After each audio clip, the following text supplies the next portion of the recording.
Skemat e pastrimit të parave gjithnjë e më shumë po karakterizohen nga diversifikimi i kanaleve të transmetimit dhe maskimit të fondeve, duke përfshirë sisteme informale të transferimit të vlerave, përdorimin e kriptovalutave, qarkullimin intensiv të paras në dorë dhe fragmentimin e transaksioneve.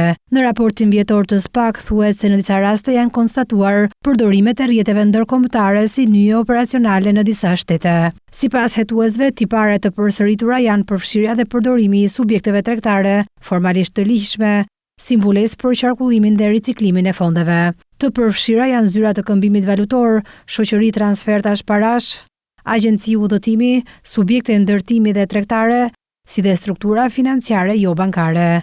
Këto aktivitete shërbejnë jo vetëm për depozitimin dhe shpërndarjen e shumave, por edhe për krijimin e dokumentacionit fiktiv. Një karakteristike veçantë ishte shpërndarja e përfitimeve brenda rrjeteve. Personat që realizojnë transferimin dhe transportin e parave zakonisht përfitonin nga 3 deri në 10% të shumës së dërguar, me normë mesatare të zakonshme rreth 5 deri në 6% të ndara mes koordinatorëve të vendit të origjinës dhe atyre në vendin pritës, ndërsa transportuesit fizik marrin shpërblim të ulët rreth 1 deri në 5% ose pagesë fikse për çdo dërgesë. Sipas SPAK, faza përmbyllëse e pastrimit përfshin investime në pasuri të paluajtshme, biznese dhe qarkullim të lartë cash dhe aktivitete tregtare me kontroll të brendshëm të dobët, duke synuar integrimin e të ardhurave kriminale në ekonominë formale.